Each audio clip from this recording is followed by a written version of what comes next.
Seri keempat Bukek Xiansu. Mutiara Hitam. Audiobook, novel silat. Cerita, Ho Ping Hu. Jilid 20.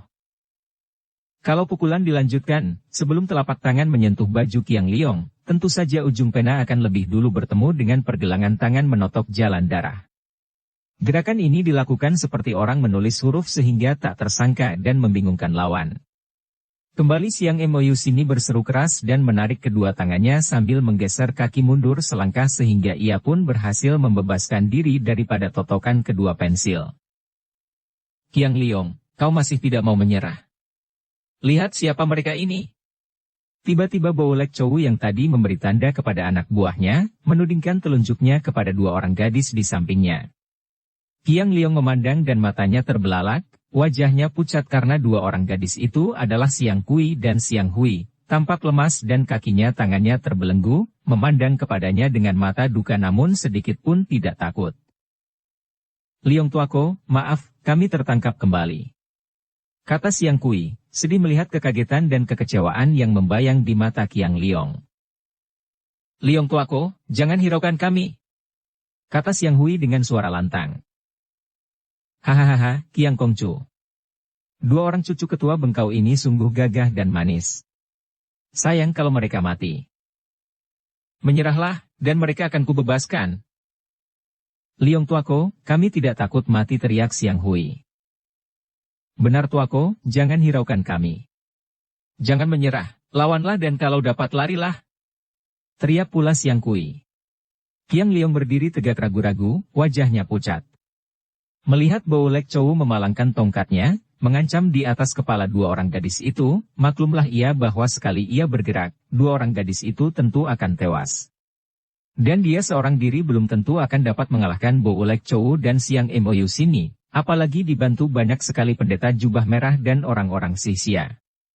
Baru Siang Mou Sini seorang saja tadi ia sudah merasakan kelihayannya. Qiang Liong seorang pemuda yang cerdik dan tenang, maka sebentar saja ia sudah dapat mengambil keputusan. Boulek Chou, jangan seperti anak kecil. Bebaskan gadis-gadis itu dan adik mereka, kemudian kalau kau dan Siang Mo Sini ada kepandaian, cobalah untuk mengalahkan dan membunuhku. Sikapnya tenang, suaranya berpengaruh sehingga kembali Siang Mou Sini mengeluarkan suara kagum. Seperti suling emas benar. Beginilah suling emas di waktu mudanya. Akan tetapi Boulek Chou tertawa bergelak. Orang muda sombong. Gurumu sendiri si suling emas belum tentu dapat menandingi Pinceng, apalagi engkau muridnya. Kau lepaskan senjatamu dan menyerahlah, Pinceng ingin bicara denganmu dan Pinceng memerlukan bantuanmu. Pinceng berjanji akan membebaskan dua orang gadis ini. Tentang anak laki-laki itu, dia adalah hak Siang Mou Sini. Bagaimana aku dapat percaya omonganmu, Boulek Chou? Pendeta jubah merah itu marah sekali.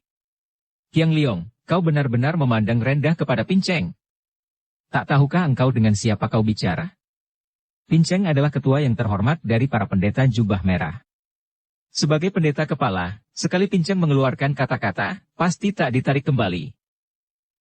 Qiang Liong tersenyum mengejek. Ia sengaja hendak memanaskan hati pendeta ini. Makin panas hatinya, kelak ia akan makin malu untuk menarik kembali kata-katanya. Siapa tidak tahu bahwa engkau menjadikan jubah merah dan kepala gundul sebagai kedok belaka, Boulek Chou. Engkau berpakaian pendeta akan tetapi tidak hidup sebagai pendeta, bagaimana aku bisa percaya omongan seorang pendeta palsu? Akan tetapi aku akan lebih percaya kalau engkau bicara sebagai pimpinan barisan Xixia yang terkenal jujur dan perkasa. Suara Qiang Liong diucapkan nyaring dan lantang sekali sehingga terdengar oleh semua orang yang hadir di situ, termasuk orang-orang Xixia. Diam-diam Boulek Chou mengutuk di dalam hatinya. Ia merasa benar-benar dilucuti oleh pemuda ini. Sebagai seorang pimpinan suku bangsa Xixia yang mengharapkan kedudukan besar, tentu saja ia tidak akan berani menarik kembali kata-kata dan merendahkan diri dan martabat dalam pandangan bangsa Xixia. Akan tetapi di samping ini, ia pun amat membutuhkan bantuan Qiang Liong. Pemuda ini adalah putra pangeran di kerajaan Sung yang sudah terkenal. Kalau ia dapat menarik pemuda ini menjadi sekutu, alangkah akan baiknya, akan memudahkan rencananya menyerbu Sung. Baiklah, Aku berjanji sebagai pimpinan Sisya untuk membebaskan dua orang gadis ini setelah kau melepaskan senjata dan menyerah. Qiang Liong tersenyum lalu memandang sepasang pensilnya. Tuako, jangan menyerah. Hahaha. Tuako, mari kita berontak, lawan dan adu nyawa dengan mereka. Namun Qiang Liong menggelengkan kepala dan memandang dua orang gadis itu sambil berkata, kalian harus menurut kepadaku. Setelah dibebaskan, lekas turun gunung dan jangan hiraukan aku lagi. Di dalam suara ini terkandung wibawa besar, dan sepasang mata itu menatap dengan begitu pasti sehingga dua orang gadis itu menunduk sambil terisak menangis. Qiang Liong mendongak ke atas, melihat tiang bendera yang amat tinggi berdiri di situ. Bendera pasukan Sisya berkibar di puncak tiang. Ia lalu berkata, biarlah sepasang pensil kuku simpan di atas sana. Kedua tangannya bergerak, terdengar suara berdesing nyaring sekali dan dua sinar menyambar ke atas. Ketika semua orang memandang, ternyata dua buah pensil itu telah menancap berjajar di puncak tiang bendera. Semua orang terbelalak memandang penuh keheranan dan kekaguman. Bahkan Boulek Chou dan Siang Emoyu Sini sendiri menjadi kagum. Hahaha, engkau benar seorang muda gagah perkasa. Kata Boulek Chou yang kemudian menoleh dan memberi perintah kepada anak buahnya. Bebaskan dua orang nona ini dan jangan halangi mereka turun gunung. Belenggu kedua orang nona ini dilepaskan. Mereka sejenak meragu, memandang ke arah Qiang Liong dengan sepasang mata basah. Akan tetapi Qiang Liong menggerakkan mukanya dan berkata, pergilah, Jiwi Xiaomoi dan berhati-hatilah. Dua orang nona itu sedih sekali. Tadi pun ketika mereka dipaksa oleh Qiang Liong setelah mereka ditolong, dipaksa pergi dan tidak diperbolehkan ikut pemuda itu mencari Han Qi, mereka menangis kecewa. Sekarang tahulah mereka bahwa pemuda itu ternyata benar ketika menyuruh mereka melarikan diri. Musuh terlampau banyak dan sakti. Baru saja mereka tiba di lereng bukit, mereka itu bertemu dengan Boulek Chou dan Siang Mo Sini yang berlari cepat naik ke puncak sehingga tanpa dapat melakukan perlawanan berarti mereka telah ditangkap kembali. Dan sekarang karena mereka berdua, Qiang Liong menjadi tawanan tanpa dapat melawan. Tentu saja mereka berduka sekali. Kali ini mereka tidak berani membantah dan sambil menangis mereka pergi meninggalkan tempat itu, di dalam hati berjanji akan cepat-cepat mencari adik mendiang kakek mereka yang bertapa di puncak Tai Liangshan, minta pertolongannya kemudian kembali ke tempat ini untuk menolong Qiang Liong dan Han Qi. Kalau terlambat dan dua orang itu sudah terbunuh, mereka akan mengamuk dan mengadu nyawa. Setelah dua orang gadis itu pergi, Boulek Chou berkata, orang muda, Incheng sudah berjanji membebaskan mereka dan sekarang mereka sudah bebas. Engkau menjadi tawananku, dan Pinceng juga tidak bermaksud membunuhmu, kalau saja engkau tidak menolak tawaranku. Sebagai seorang tawanan, kau harus dibelenggu dan harap saja kau tidak melawan agar kami tidak perlu membunuhmu sebelum berunding. Qiang Liong bukan seorang bodoh. Kalau sepasang pensilnya masih berada di kedua tangannya sekalipun, belum tentu akan dapat membebaskan diri dari dua orang sakti ini bersama 100 orang lebih anak buah mereka yang sudah mengurung tempat itu. Kini sepasang senjata sudah ia simpan di atas tiang bendera, dan ia sudah berjanji pula untuk menyerah. Seorang pendekar harus memegang janjinya dan ia menyerah, kecuali tentu saja kalau ia akan dibunuh, ia akan melawan sedapat mungkin. Maka mendengar ucapan ini ia tersenyum dan menjawab. Silakan Boulek Chou. Ia memasang kedua tangan dengan merangkap pergelangan tangannya. Seorang pendeta jubah merah murid Boulek Chou tanpa diminta segera melompat maju. Ia sudah membawa sebuah rantai besi dan untuk menyenangkan hati gurunya ia segera mengikat kedua pergelangan tangan itu erat-erat kemudian mengaitkan ujungnya kepada mata rantai. Demikian kuatnya belenggu itu sehingga kedua tangan Qiang Liong sedikit pun tak dapat bergerak. Dengan hati puas dan muka bangga pendeta jubah merah itu melangkah mundur dan memandang ke arah gurunya mengharapkan pujian. Goblok kau! Goblok dan tolol! Pendeta jubah merah itu kaget setengah mati, takut mendongkol dan heran terbayang di mukanya. Tapi, suhu! Kau kira belenggu itu dapat menahan kedua tangannya? Bentak Boulek Chou. Qiang Liong kagum akan kecerdikan dan ketajaman mata pendeta kepala itu. Ia tersenyum dan tak perlu berpura-pura lagi.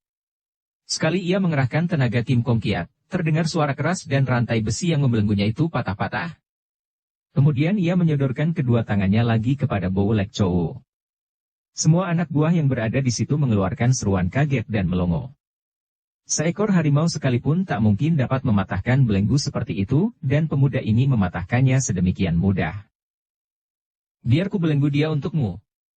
Terdengar Siang Emoyu Sini berkata, sebagian jengkel menyaksikan kegagahan Qiang Liong dan juga sebagian benci karena mengingat bahwa pemuda ini adalah murid suling emas. Musuh besar yang amat dibencinya karena suling emaslah yang mengenyahkan dia dari dunia Kangou, baca cerita cinta bernoda darah. Sambil berkata demikian, kepalanya bergerak dan segumpal rambutnya telah menyambar ke arah kedua tangan Qiang Liong, seperti seekor ular hidup rambut itu membelit-belit pergelangan tangan. Qiang Liong dapat merasa betapa rambut yang membelit kedua lengannya itu mengandung tenaga yang luar biasa. Terasa panas dan maklumlah ia bahwa wanita sakti yang terkenal karena rambutnya ini sama sekali tak boleh dipandang ringan dan sekiranya ia berusaha melepaskan ikatan rambut, ia masih sangsi apakah dia akan berhasil. Maka ia diam saja dan bahkan memuji. Rambutmu memang amat hebat, Siang Emoyu Sini. Untuk kedua kalinya anak buah yang berada di situ melongo. Mereka sudah dapat menduga bahwa tamu kehormatan pemimpin mereka itu tentulah seorang wanita sakti dan pandai mempergunakan rambut sebagai senjata. Akan tetapi kalau rambut itu bisa lebih kuat daripada rantai besi, benar-benar hal ini membuat mereka menjulurkan lidah saking heran. Setelah kedua tangan Qiang Liong terbelenggu, tiba-tiba sekali Siang Emoyu Sini mengeluarkan suara melengking tinggi, tangan kanannya bergerak menghantam ke depan. Qiang Liong terkejut, karena ia sama sekali tidak menyangka akan diserang. Ia tak dapat menangkis maupun mengelak, hanya dapat mengerahkan tenaga, dan menerima pukulan itu. Buk! Lambungnya terkena pukulan. Tidak sakit rasanya akan tetapi hawa panas menjalar di seluruh tubuhnya dan terkumpul di lambung kembali, mendatangkan rasa gatal-gatal dan hidungnya mencium bau amis. Diam-diam ia kaget sekali karena ia maklum bahwa pukulan Siang Emoyu Sini yang dilakukan secara curang itu adalah pukulan yang amat hebat, pukulan beracun yang ia sendiri tidak tahu akan bagaimana akibatnya. Tentu saja Qiang Liong sebagai tokoh muda tidak mengenal pukulan ini. Selain ilmu menggunakan rambut yang amat hebat di waktu mudanya Siang Emoyu Sini menciptakan ilmu dahsyat mengerikan yang bernama Tok Hiat Hoat Lek. Dahulu ketika ia sering menghadapi suling emas, dalam cerita cinta bernoda darah, dia menggunakan Tok Hiat Hoat Lek pula, yaitu dengan cara menyemburkan darah dari dalam perutnya, langsung keluar dari mulut. Darah yang beracun ini amat berbahaya dan jika mengenai kulit lawan, dapat membuat kulit dan daging lawan membusuk dan tidak ada obatnya. Akan tetapi makin tua, Siang Emoyu Sini makin matang ilmunya dan kini ia dapat menggunakan Tok Hiat Hoat Lek menjadi pukulan tangan terbuka. Darah beracun yang dikumpulkannya itu dapat ia robah menjadi hawa beracun yang jika mengenal lawan akan meracuni darah lawan itu. Tanpa diketahuinya, Qiang Liong telah terkena pukulan Tok Hiat Hoat Lek ini dan perlahan-lahan darah di tubuhnya mulai keracunan. Kim Bue, jangan bunuh dia. Bentak Bo Lek Chow sambil melompat maju menghadang. Keduanya saling pandang dan akhirnya Siang Emoyu Sini tertawa. Hai, tidak bunuh juga tidak apa. Hatiku sudah puas dapat memukulnya. Bo Lek Chow menghampiri Qiang Liong yang kini kedua tangannya sudah terlepas dari ikatan rambut Siang Emoyu Sini. Qiang Liong Kongcu, maafkan sikap sahabatku ini yang dulu disakitkan hatinya oleh gurumu, percayalah, kami berniat baik dan ingin bersahabat dengan kau yang muda dan perkasa. Kalau kau berjanji takkan melawan dan menyerah baik-baik, Pinceng tidak berani membelenggumu. Marilah, engkau kini menjadi tamuku yang terhormat. Qiang Liong hanya tersenyum dingin dan tanpa bicara ia mengikuti, pendeta ini naik ke puncak. Siang Emoyu Sini tertawa hahaha di belakang mereka dan para anak buah ikut pula naik kembali ke markas sambil membawa mereka yang terluka. Dapat dibayangkan betapa berdebar tegang dan penuh haru rasa hati suling emas ketika ia berlutut bersama panglima-panglima lain menghadap Sang Ratu Yalina, Ratu Bangsa Hitan yang pada waktu itu amat kuat. Begitu datang menghadap tadi dibawa oleh Lon Ti Chiang Kun dan Hawa Ti Chiang Kun, dalam keadaan menyamar sebagai seorang kakek yang berjenggot panjang, suling emas memandang Yalina atau Lin Lin dengan jantung seakan-akan ditusuk. Bekas kekasihnya, juga adik angkatnya itu dalam pandangannya masih seperti dulu, 20 tahun yang lalu. Masih cantik jelita, masih kelihatan muda, hanya bedanya, kalau sepasang mata itu dahulu bersinar-sinar penuh kegembiraan, kelincahan dan kenakalan orang muda, kini pandang matanya suram. Kalau bibir yang masih merah mungil ini dahulu tersenyum-senyum dan menghadapi dunia dengan seri gembira, kini tertarik seperti orang menderita tekanan batin hebat. Hanya sikapnya kini membayangkan keagungan dan kematangan. Begitu pandang mata sayu itu ditujukan ke arah mukanya dan sepasang alis yang kecil panjang menghitam itu bergerak membayangkan keheranan dan perhatian, suling emas cepat-cepat menundukkan mukanya dengan sikap amat menghormat. Dengan jantung berdebar dan pikiran melamun jauh sehingga suara lonti Ciangkun yang memberi laporan kepada ratunya hanya terdengar sebagian saja olehnya, suling emas berlutut sambil menundukkan kepala. Akhirnya ia mendengar suara Lin Lin atau Ratu Yalina, suara yang selama puluhan tahun tak pernah ia lupakan, yang selalu terngiang di telinganya dalam mimpi. Kami amat berterima kasih kepada Cian Pui dan kami setuju akan usul kedua panglima kami untuk mengangkat Cian Pui sebagai pengawal dalam istana. Betapapun juga, hati kami takkan puas kalau belum menguji kepandaian Cian Pui. Di dalam hatinya suling emas merasa geli dan kagum. Biarpun sudah menjadi ratu selama puluhan tahun, ratu besar yang disanjung dan disembah orang-orang Hitan, namun Lin Lin masih belum kehilangan hormatnya terhadap tokoh Kang Ou sehingga dia yang dianggap seorang tokoh besar di dunia Kang Ou disebut Cian Pui. Ia hanya menunduk dan menjawab, merubah suaranya dibesarkan. Silakan apa yang akan Paduka lakukan, hamba hanya menurut. Lihat serangan. Tiba-tiba ratu itu berseru keras dan tangan kanannya menyambar ke arah dada suling emas. Suling emas kaget bukan main. Ia mengenal pukulan ini karena pukulan ini memiliki dasar ilmu silat bengkau. Teringatlah ia betapa Yalina ini mewarisi ilmu ciptaan mendiang Pajiu Sian Ong Liu Gan, pendiri bengkau, yaitu ilmu Capsa Sin Kun, 13 pukulan sakti, yang dirahasiakan, namun secara kebetulan terjatuh ke tangan Lin Lin, baca cinta bernoda darah. Tentu saja dengan Hongin Bun Hoat ia akan dapat memunahkan pukulan dahsyat ini, akan tetapi kalau ia pergunakan Hongin Bun Hoat, sudah pasti Lin Lin akan mengenalnya. Karena inilah maka ia sengaja mengerahkan sinkang di pundaknya, lalu mengelak setelah pukulan itu menyentuh dadanya. Dengan gerakan ini, pukulan ke dada itu menyeleweng dan menghantam pundaknya sehingga tubuhnya mencelat sampai 4 meter akan tetapi ia jatuh dalam keadaan masih berlutut seperti tadi. Ai! Hampir aku kesalahan tangan membunuhmu. Teriak Yalina dan memberi isyarat supaya suling emas maju lagi. Dari tempat ia berlutut, suling emas mengerahkan ginkang dan dalam keadaan masih berlutut itu tubuhnya melayang dan kembali di tempat tadi, sama sekali tidak merubah kedudukan tubuhnya. Semua orang yang hadir melongo dan mengeluarkan seruan kaget. Itulah ilmu sihir, pikirnya. Bahkan Yalina sendiri terkejut. Hebat ilmu orang ini, pikirnya. Dengan ginkang seperti itu, dia sendiri takkan mungkin menandinginya. Juga pukulannya tadi hebat sekali, biarpun hanya mengenai pundak namun kalau seorang di antara panglima tingginya terkena hantaman itu sedikitnya tentu akan pingsan. Akan tetapi kakek itu tidak apa-apa, hanya mencelat dan tidak terluka. Ah, maafkan percobaan kami, Cian Pui. Ternyata Cian Pui sakti seperti diceritakan kedua panglimaku. Siapakah nama julukan Cian Pui? Hamba tidak ingat lagi nama hamba, orang hanya menyebut hamba Bubeng Lojin, kakek tak bernama. Ratu Yalina mengangguk-angguk. Bubeng Lojin, apakah engkau tidak mempunyai saudara muda atau keponakan atau putra? Hati suling emas berdebar. Ternyata pandang mata tajam dari Yalina dapat mengenal persamaan muka penyamarannya.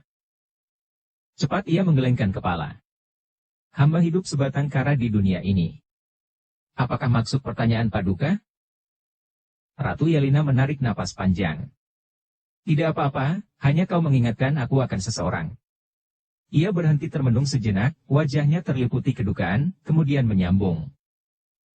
Mulai sekarang kau kuangkat menjadi pengawal dalam istana. Keselamatan kami sekeluarga kuserahkan ke dalam penjagaanmu. Suling emas menunduk, hatinya terharu. Terima kasih atas segala kebaikan dan kurnia Paduka demikianlah. Mulai saat itu suling emas menjadi kepala pengawal dan tinggal pula di lingkungan istana. Dia diberi pakaian yang sesuai dengan pangkatnya. Seperangkat pakaian yang indah dan gagah, dengan hiasan sulaman-sulaman benang emas dan di dadanya tersulam gambar sebagai tanda bahwa pangkatnya adalah panglima pengawal.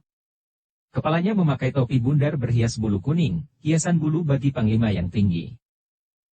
Dalam beberapa hari setelah bertugas sebagai panglima pengawal, Suling Emas mendapatkan hal-hal yang mengharukan hatinya. Ia diperkenalkan dengan Pangeran Mahkota Talibu yang masih muda belia dan amat tampan, bersikap halus sabar dan tidak sombong, pandai bergaul dengan rakyatnya sehingga timbul rasa suka di hati Suling Emas. Apalagi mengingat bahwa putra angkat Ratu Yelina ini adalah putra Panglima Kayabu, bekas sahabatnya yang gagah perkasa. Ia bertemu pula dengan Panglima Kayabu yang tidak mengenalnya dan ternyata bahwa Panglima tinggi Kayabu ini masih tampak muda dan gagah seperti dulu, juga sikapnya amat ramah terhadap bawahannya, namun penuh disiplin keras. Pantas saja bangsa Hitan menjadi makin kuat berkat sikap Panglima Kayabu ini. Terutama sekali keadaan Ratu Yelina, seringkali membuat Suling Emas hampir tidak kuat menahan hatinya. Hanya di waktu bersidang saja Ratu ini nampak agung dan berwibawa. Akan tetapi kerap kali Suling Emas melihat ratu ini duduk termenung seorang diri di dalam ruangan dalam istana dan tidak jarang tampak matanya merah bekas menangis. Kalau sudah melihat keadaan ratu itu demikian, jantung Suling Emas serasa ditusuk-tusuk dan kalbunya menjerit-jerit menyebut nama Lin Lin kekasihnya. Akan tetapi, ia merasa heran mengapa ratu ini bertekad memanggilnya. Setelah beberapa hari berada di situ, ia tidak melihat sesuatu yang mengancam keadaan di Hitan. Pemerintahannya berjalan baik, keadaan ratu itu dicinta dan dihormati bangsanya, dan para panglima juga setia. Rahasia apakah yang diderita Lin Lin? Rahasia apakah yang membuat Lin Lin berduka seperti itu? Beberapa hari kemudian, di dalam persidangan terbuka, datanglah seorang perwira Hitan yang membawa laporan hebat, yaitu tentang diserbunya Nancao oleh bangsa Sisia dan tentang kematian ketua Bengkau dan banyak tokoh-tokohnya termasuk Kambusin dan istrinya. Mendengar ini, Ratu Yelina mengeluarkan teriakan aneh, wajahnya menjadi pucat sekali, tubuhnya menggigil dan hanya karena ingat bahwa ia seorang ratu saja yang mencegah dia roboh pingsan di atas kursinya. Cepat-cepat ia memberi isyarat membubarkan persidangan lalu memasuki ruangan dalam istana. Begitu berada seorang diri, Ratu Yelina menjatuhkan diri di atas kursi dan menangis terseduh-seduh. Sibuklah para dayang dan pelayan, sibuk menghibur namun mereka dibentak oleh ratu itu yang terus menangis tanpa mau pindah dari atas kursinya. Ia menolak pelayanan para dayang, tidak mau makan, bahkan sampai malam tiba, sang ratu masih menangis di atas kursinya. Berkali-kali ia mengeluh dan membisikkan nama Kambusin, kakak angkatnya yang baginya seperti kakak kandungnya sendiri. Tentu saja berita tentang malapetaka yang menimpa para pimpinan Bengkau ini juga membuat Suling Emas terkejut marah dan berduka sekali. Kedukaannya tidak kalah besar dengan kedukaan Ratu Yelina karena Kambusin adalah adik tirinya, seayah lain ibu dan Suling Emas adalah sahabat baik semua pimpinan Bengkau. Akan tetapi dasar dia seorang pendekar sakti yang sudah matang jiwanya dan kuat batinnya oleh gemblengan pahit getir hidup, ia menerima berita ini dengan sikap tenang. Sekarang ia harus pergi dari Hitan, pikirnya. Ia harus pergi ke Nancao menyelidiki keadaan Bengkau yang tertimpa malapetaka. Tiada gunanya ia berlama di Hitan karena ternyata bahwa Hitan tidak terancam bahaya apa-apa, keadaan Yelina juga sehat. Akan tetapi tak mungkin ia pergi begitu saja.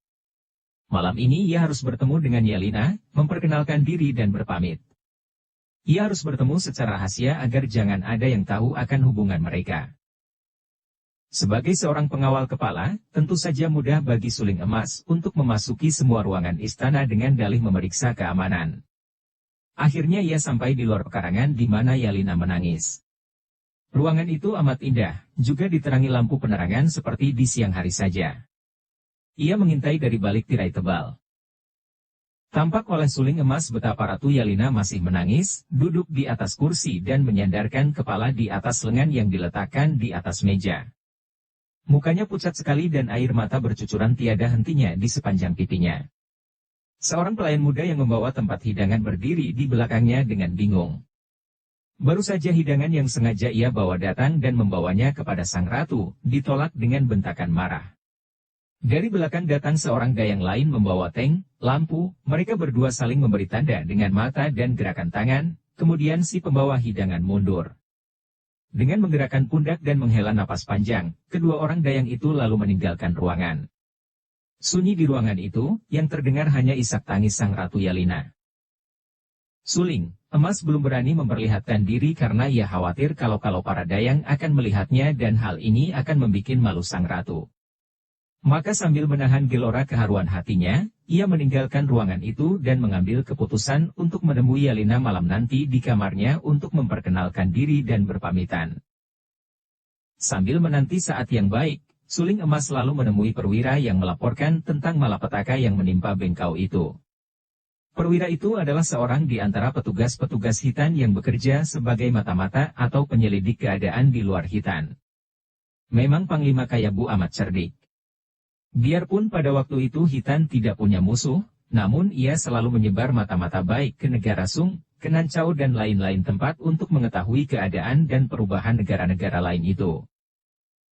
Perwira ini menceritakan kepada Suling Emas dengan jelas akan penyerbuan bangsa Sisia ke Nancau. Bangsa Sisia secara tiba-tiba menyerbu ke selatan, akan tetapi berhasil dihalau pergi oleh tentara Nancao yang kuat. Akan tetapi, pimpinan Sisia yang terdiri dari pendeta-pendeta Tibet berjubah merah, dikepalai oleh pendeta kaki satu yang amat sakti dan kabarnya juga seorang wanita rambut panjang, menyerang bengkau. Menurut keterangan yang hamba peroleh, ketua bengkau berikut pembantu-pembantunya terbunuh oleh pendeta kaki satu dan wanita rambut panjang itu. Dan bagaimana dengan anak, mantu dan cucu-cucu ketua bengkau? Aku pernah singgah di sana dan mereka itu bersikap baik sekali kepadaku. Tanya Suling Emas. Menurut kabar, juga putri dan menantu ketua bengkau tewas, dan anak-anak mereka terculik. Suling Emas menjadi marah sekali. Kalau mungkin, saat itu juga ia ingin terbang ke Nancao. Sementara itu, Ratu Yelena sudah memasuki kamarnya. Ia masih menangis, duduk di atas kursi dalam kamarnya ketika sebuah tangan dengan halus menyentuh pundaknya.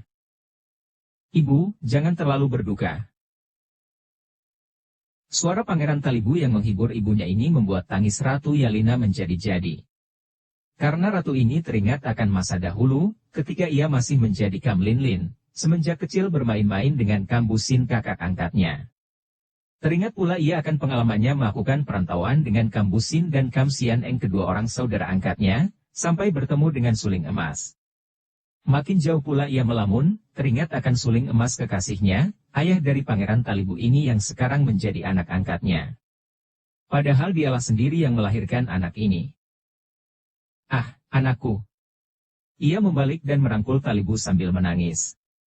Pangeran Talibu sungguh pun tahu bahwa ratu ini hanya ibu angkatnya karena ia diangkat anak ketika berusia 5 tahun, namun rasa kasih sayangnya kepada ibu angkat ini amat besar. Ibu, perbuatan orang-orang Sisia itu memang biadab.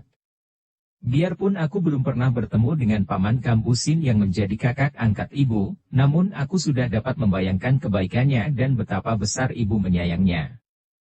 Memang kematiannya menyedihkan, ibu. Akan tetapi hal ini kiranya tidak cukup untuk disedihkan. Biarlah aku bersama Hoan Ti Chiangkun dan Lon Ti Chiangkun pergi menyelidik ke Nancao dan mencari pembunuh Paman Busin, menangkapnya dan menyeretnya ke depan kaki ibu. Mau tak mau di antara air matanya Ratu Yelena tersenyum. Ah, putraku, engkau belum tahu tingginya langit dalamnya lautan. Di dunia Kangou banyak terdapat orang-orang sakti, putraku. Dalam ukuranmu, mungkin kedua orang Chiangkun kita itu sudah memiliki ilmu kepandaian amat tinggi, akan tetapi di dunia Kangou masih banyak sekali yang jauh melampaui mereka. Baru Bubeng Lojin pengawal baru kita itu saja sudah jauh lebih lihai daripada mereka. Kau tahu anakku, ilmu kepandaian ketua bengkau amat hebat, juga kepandaian pamanmu Busin cukup tinggi terutama sekali Bibi Liu Hui putri ketua bengkau. Mereka adalah orang-orang yang lihai dan sukar dicari tandingnya, namun mereka tewas di tangan pendeta Tibet kaki satu dan teman-temannya. Kalau mereka saja terbunuh, apakah yang akan dapat kau lakukan, biarpun kau dibantu oleh Hoan Ti Chiangkun dan Lon Ti Chiangkun? Biarpun begitu, aku tidak takut, ibu. Ah, betul juga. Pengawal tua itu amat lihai, biarlah dia bersamaku pergi ke Nancao. Wajah Pangeran Talibu tampak penuh semangat. Ratu Yelena menggeleng-geleng kepalanya. Kita belum tahu benar siapa dia, Nak. Orang-orang yang membasmi pimpinan Bengkau adalah orang sakti. Hanya satu-satunya orang di dunia ini yang akan mampu membalaskan kematian para pimpinan Bengkau dan paman serta bibimu. Pangeran Talibu membelalakan matanya yang lebar dan bersinar tajam. Siapakah dia, Ibu? Suling emas. Oh. Pangeran ini tentu saja sudah tahu bahwa ibunya mengerahkan para panglima untuk mencari dan memanggil suling emas dan ia tahu pula bahwa suling emas adalah kakak angkat ibunya, juga kakak tiri Kambusin. Begitu saktikah paman suling emas? Mengapa sampai sekarang dia belum datang, Ibu? Panas rasa kedua mata Ratu Yalina dan hanya dengan kekerasan hatinya saja ia dapat menahan turunnya air mata.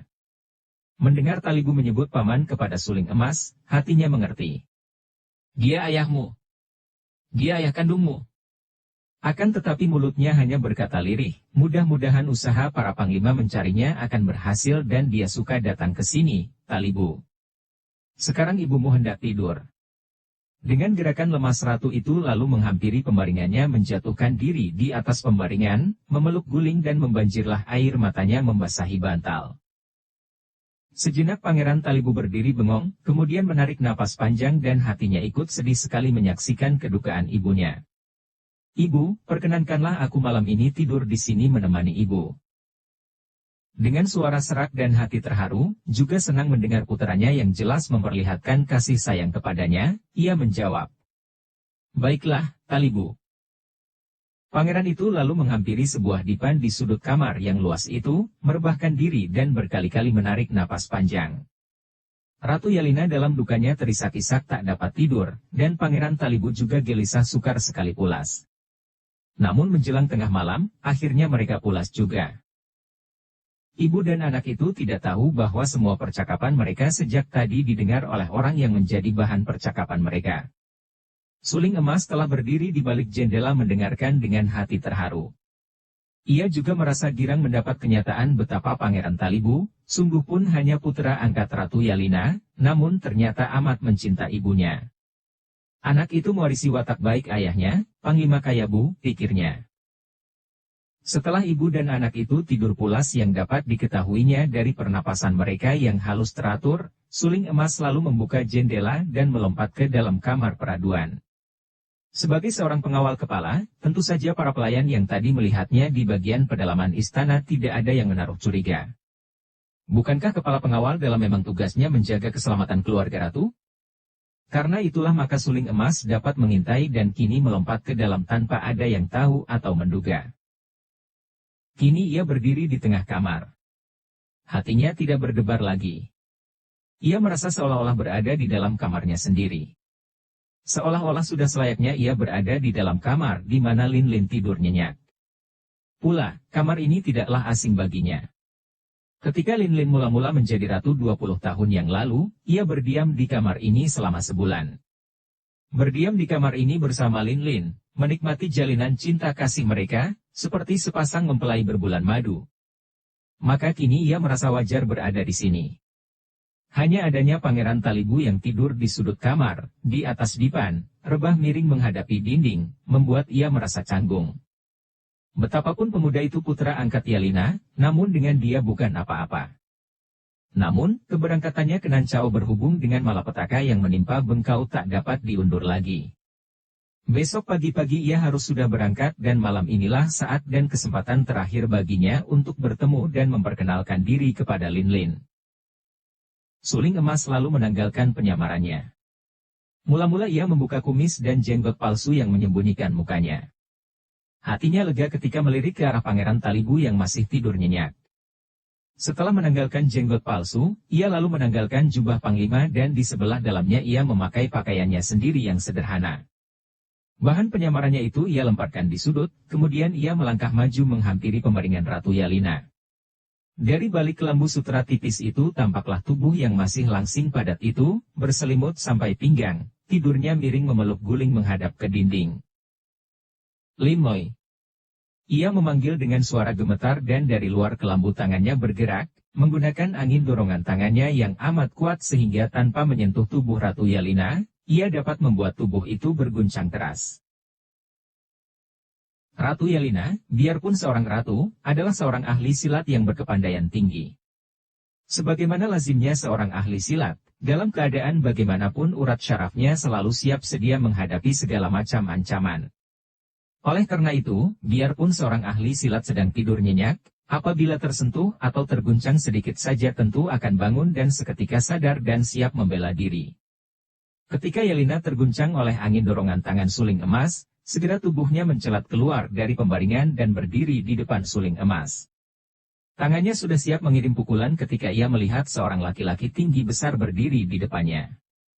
Akan tetapi tiba-tiba matanya terbelalak, mulutnya setengah terbuka, napasnya serasa terhenti dan kedua kakinya menggigil. "Song Koko, Kanda Song." Bisiknya meragu, tak percaya akan pandangan matanya sendiri. "Lin Moi, sudah lama sekali." "Songko."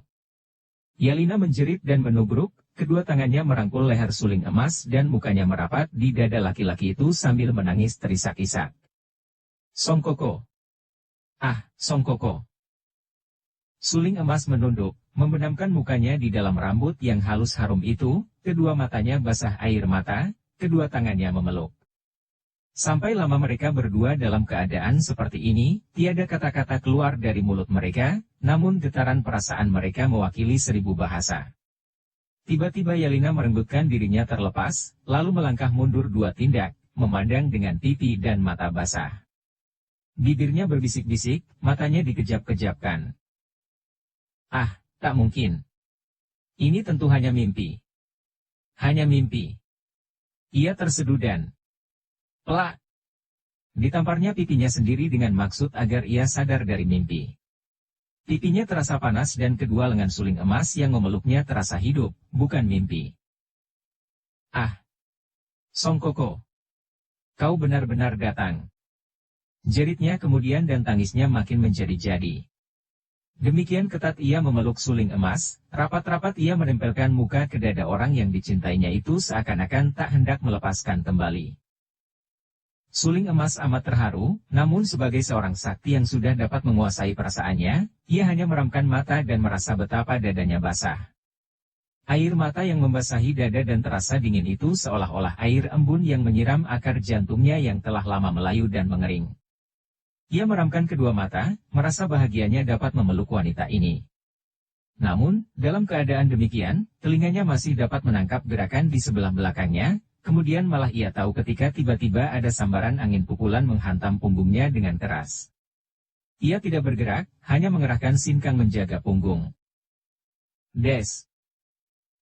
Au. Pangeran Talibu meloncat ke belakang, memegangi tangan kanannya yang terasa sakit setelah memukul punggung orang yang memeluk ibunya itu. Ratu Yelena terkejut dan cepat melepaskan diri dari pelukan. Suling emas dengan tenang membalikkan tubuh menghadap Pangeran Talibu. Biarpun tangannya terasa sakit dan maklum bahwa orang ini amat sakti, namun pemuda ini tidak takut dan dengan kemarahan meluap ia sudah mencabut pedang yang tergantung di dinding, siap untuk menerjang. Pedang itu berkelebat cepat dibarengi bentakannya. "Keparat berani kau."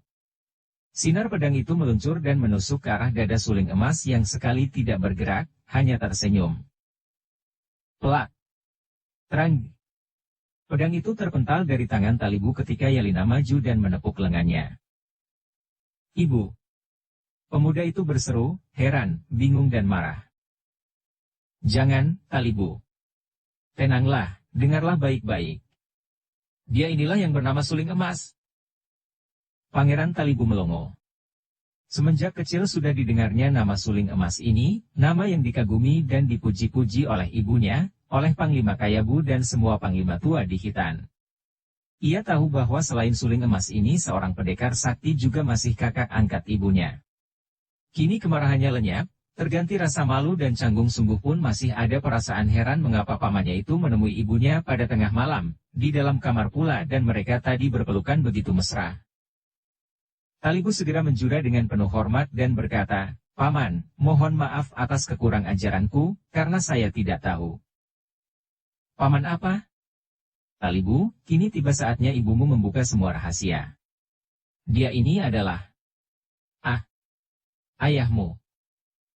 "Ibu." "Lin Moi."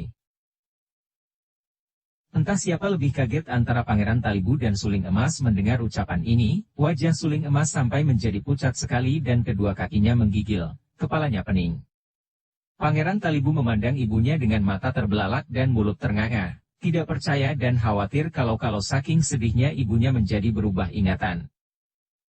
Melihat keadaan dua orang yang dicintanya itu, Ratu Yelena tersenyum di antara air matanya, kemudian melangkah maju memegang tangan Suling Emas dan Talibu sambil berkata, "Sebagai ratu, tak boleh rakyatku mengetahui rahasia ini, akan tetapi sebagai ibu, kalian dua orang yang paling kucinta di dunia ini harus mengetahuinya. Marilah, Songkoko dan kau Talibu, mari kita duduk dan dengarlah ceritaku." Seperti dalam mimpi, Suling Emas dan Talibu menurut saja digandeng Yelena menuju meja di tengah ruangan itu. Ketika melihat jenggot palsu dan baju bertumpuk di sudut, Yelena tertawa. "Ah, kiranya engkau yang menyamar sebagai Bubeng Lojin. Pantas saja aku merasa seperti mengenalmu dan begitu bertemu, kau mengingatkan aku akan Suling Emas.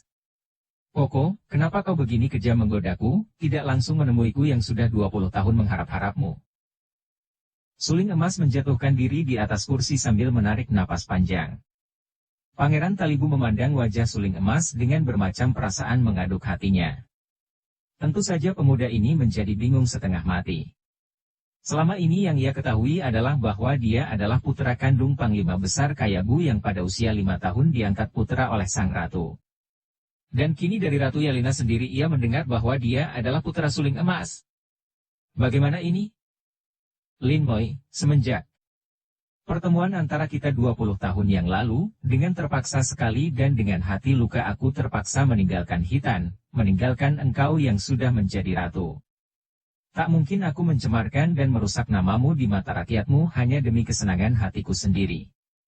Aku rela berkorban dan selama 20 tahun menderita sakit batin yang amat hebat. Akan tetapi, mengapa kau sekarang mengatakan bahwa pangeran ini adalah putraku? Apa artinya semua ini? Betul sekali ucapan Paman Suling Emas, Ibu. Bukankah aku putra tunggal Pangeran Kayabu yang Ibu angkat sebagai putra? Ratu Yelena kembali memegang tangan kedua orang itu di atas meja seakan-akan ia mencari kekuatan dari mereka untuk bercerita, "Anakku, kau bukan anak angkatku, engkau adalah anak kandungku sendiri. Akulah yang mengandungmu dan melahirkanmu, Talibu. Dan ayahmu adalah dia inilah." Ia berhenti sebentar, merasa betapa dua pasang mata di depannya itu memandang seakan hendak menembus jantungnya dan betapa dua tangan yang dipegangnya itu gemetar. "Bu Songkoko, ketahuilah bahwa sepeninggalmu, baru aku ketahui bahwa aku mengandung. Tentu saja aku menjadi bingung sekali. Untung ada Kayabu yang setia dan berbudi mulia. Dialah yang menolongku, menjaga teguh agar rahasiaku tidak diketahui siapapun di sini. Bahkan ketika aku melahirkan, yang tahu hanyalah seorang dukun dan Kayabu sendiri. Tidak hanya itu, sebelumnya Kayabu lalu memilih seorang gadis untuk dikawin, karena menurut rencananya, anak yang akan kulahirkan itu akan diakui sebagai anak istrinya." Sampai di sini ia berhenti dan dari kedua mata Pangeran Talibu bertitik air mata, sedangkan tangan pemuda itu kini menggenggam tangan ibunya dengan erat. Sedu sedan naik dari dada Yelena, dan Suling Emas mendengarkan dengan muka pucat dan mata bersinar-sinar. Ketika dia menoleh kepada Talibu, pandang matanya mesra dan penuh kasih. Setelah gelora perasaan harunya mereda, Yelena melanjutkan, "Rencana Kayabu berjalan baik. Aku melahirkan, dan engkau, Talibu, begitu lahir terus secara diam-diam dibawa oleh Kayabu, dan diumumkan bahwa istrinya melahirkan engkau. Baru setelah engkau berusia 5 tahun, kuangkat menjadi putraku. Aku ibu kandungmu, dan dia inilah ayahmu yang sejati."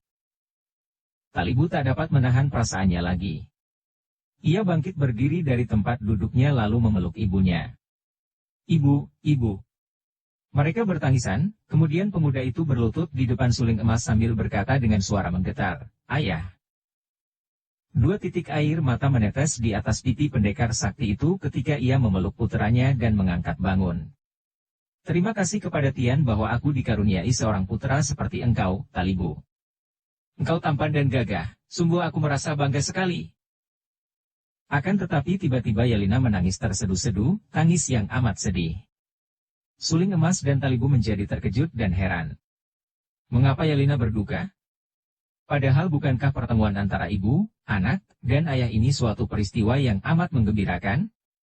Kalau Yelena menangis terharu, hal itu tidak mengherankan, akan tetapi tangisnya amat menyedihkan. Lin Moy, kemana perginya kegagahanmu dan ketabahanmu? Bukankah hal menggirankan sekali pertemuan di antara kita bertiga ini? Ibu, kenapa ibu begini berduka? Ratu Yelena mengangkat muka, menahan isaknya lalu berkata, Songko, anakku Talibu, ada hal yang selama kau terlahir menjadi derita batin hebat bagiku. Ketika engkau terlahir, Talibu, lahir pula seorang adikmu. Engkau adalah anak kembar. Ibu. Talibu terkejut dan menangkap tangan ibunya. Suling emas hanya memandang seperti orang dalam mimpi.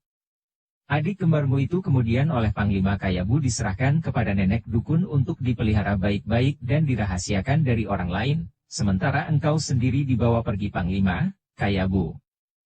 Akan tetapi, pada keesokan paginya, nenek dukun itu kedapatan mati di dalam taman istana. Kini suling emas yang berseru. Dan anak itu, adikku itu, bagaimana, ibu? Itulah yang menyusahkan hatiku, adikmu itu telah lenyap tak meninggalkan jejak sama sekali. Tentu saja aku dan Kayabu tidak berani ribut-ribut tentang hilangnya anak itu karena takut rahasiaku akan terbongkar. Bu Songkoko, inilah sebabnya mengapa selama ini aku berusaha keras untuk mencari dan memanggilmu ke sini. Tak kuat aku menanggung rahasia ini lebih lama lagi. Kalau aku teringat akan anak perempuan kita itu, tak dapat menahan kesedihan hatiku. Dan kini, mendengar akan malapetaka yang menimpa Kanda Busin. Kembali Ratu Yelena menangis sedih. Dua orang laki-laki itu, ayah dan anak, saling pandang dan hanya bengong tak dapat bicara. Hati mereka tidak karuan rasanya. Pukulan hebat menghantam batin mereka mendengar semua kenyataan yang sama sekali tak pernah mereka duga. Tiba-tiba suling emas menampar pahanya sendiri. Dia. Tentu dia. Tak salah lagi. Yelena mengangkat muka memandang, apa maksudmu, Songko? Suling emas memegang kedua pundak Ratu Yelena, wajahnya berseri, matanya bersinar-sinar. Lin Moy, aku telah bertemu dengan anak perempuan kita. Dia seorang gadis jelita, serupa benar dengan engkau, ilmu kepandaiannya amat lihai. Julukannya Mutiara Hitam dan namanya, kalau tak salah Kuilan.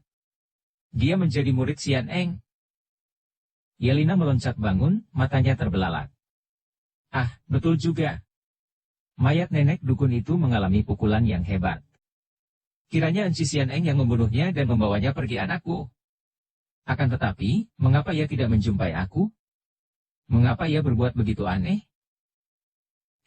Kau tahu keadaan Xian Eng, Lin Moy. Mereka termenung, teringat akan keadaan Kam Xian Eng yang menjadi gila. Songko, ceritakan keadaan gadis itu, anak kita itu kalau kau tak salah sangka. Di mana kau bertemu dengannya? Bagaimana dia? Benar, ceritakan, ayah. Aku ingin sekali mendengar tentang adikku. Kata pula Pangeran Talibu dengan suara tersendat karena terharu. Mengingat bahwa ia mempunyai adik kembar, sesuatu yang amat mesra dan aneh bergejolak di dalam hatinya. Maka berceritalah suling emas tentang pertemuannya beberapa kali dengan Kuilan. Ketika ia menceritakan sikap Kuilan yang marah-marah, yang menegurnya mengapa meninggalkan Ratu Hitan, kemudian betapa Kuilan yang marah-marah itu menyatakan sebagai anak Ratu Hitan. Mendengar penuturan ini, Ratu Yelena kembali menangis saking terharu dan girang hatinya karena mendapat kenyataan bahwa anaknya yang lenyap sejak baru lahir itu ternyata masih hidup dan menjadi murid encinya.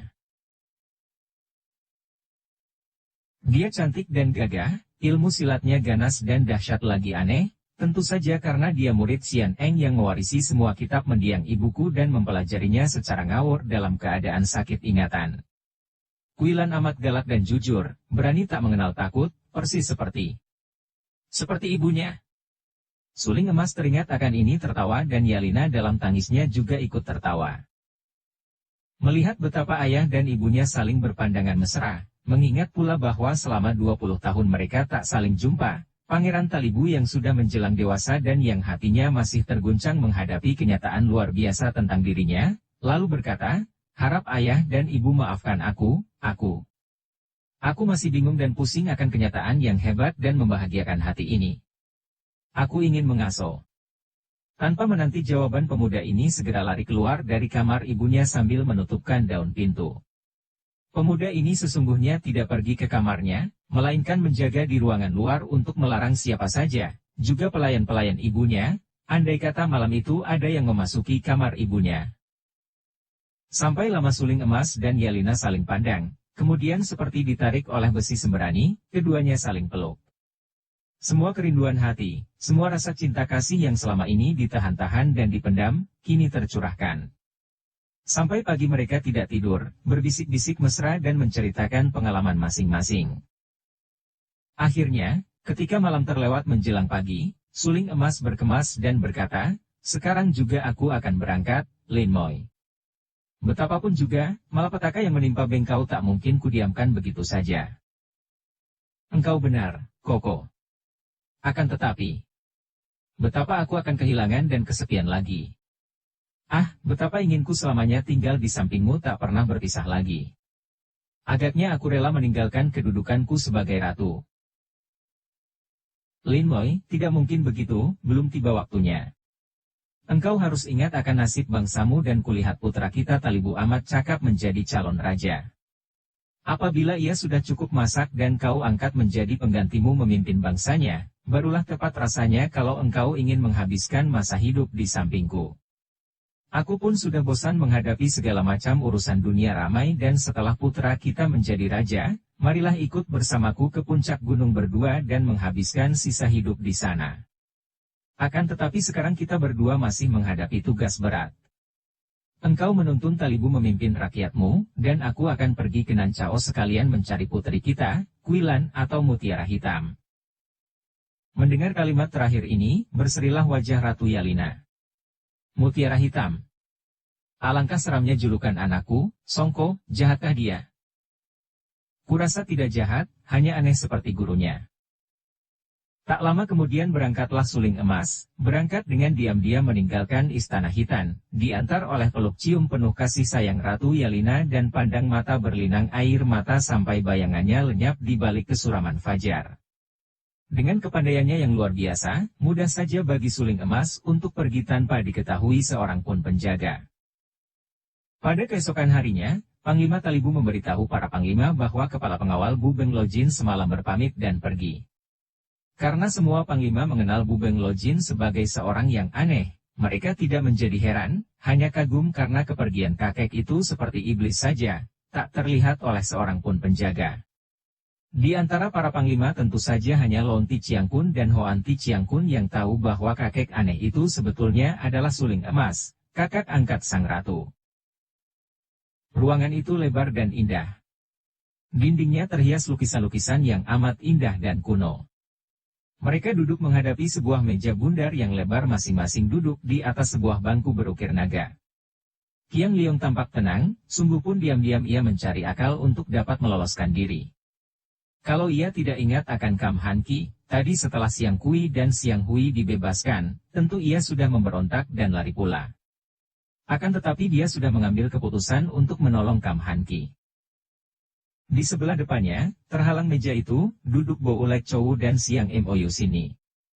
Bo Ulek Chow juga nampak tenang namun sepasang matanya bersinar gembira, mulutnya tersenyum-senyum. Wajahnya yang masih tampan membayangkan kecerdikan.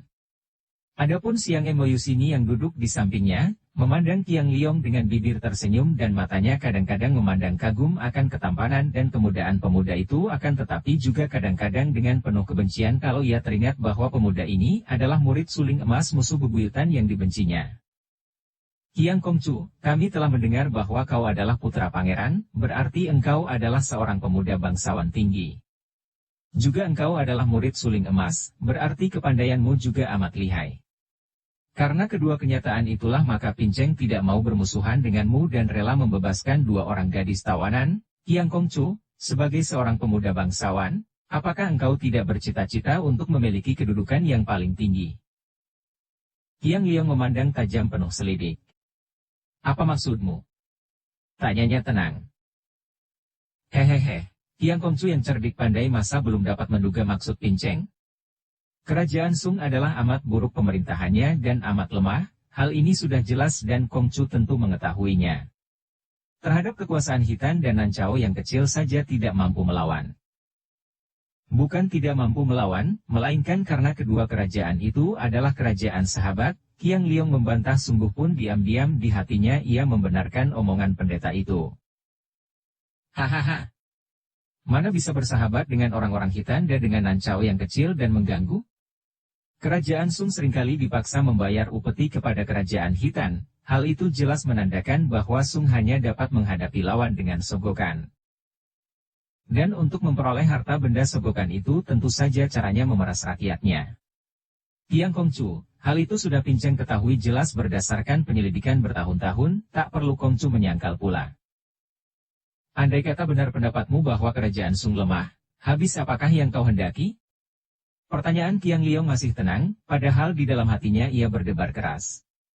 Inilah merupakan inti daripada tugasnya diutus Kaisar, menyelidiki keadaan tentara Sisia dan sekarang ia bahkan berhadapan muka dengan pemimpin Sisia, bicara tentang politik Sisia terhadap Sung. Pinceng harap Tiang Kongcu bijaksana dan dapat memilih mana yang menguntungkan bagimu. Pinceng menawarkan kerjasama denganmu, kita gempur bersama kerajaan Sung. Pinceng bergerak dari luar dan engkau bergerak dari dalam. Qiang Liong mengangguk-angguk. Dari ucapan ini saja ia tahu bahwa Boulek Chou belum mengadakan hubungan dengan pengkhianat-pengkhianat di dalam kerajaan dan hatinya menjadi lega. Hal ini merupakan salah satu hal yang ia selidiki.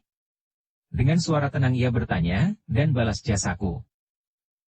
Hahaha. Engkau benar-benar seorang yang cerdik, Qiang Kongcu. Benar, urusan besar ini harus dirundingkan masak-masak.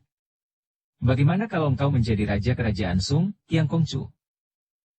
Sikap Qiang Liong masih tenang, namun jantungnya seperti meloncat ke atas saking kagetnya mendengar janji yang amat muluk ini. Sampai beberapa lama ia tidak dapat menjawab, hanya memandang wajah Boulek Chou dengan mata terbelalak. Melihat sikap pemuda ini, Boulek Chou tertawa bergelak. Hahaha, apakah balas jasa itu kurang besar, Kongcu? Qiang Liong dapat menenteramkan hatinya lagi dan ia tersenyum lebar. Bersambung ke jilid 21. Dukung kami dengan subscribe, follow, like, komen dan share. Terima kasih.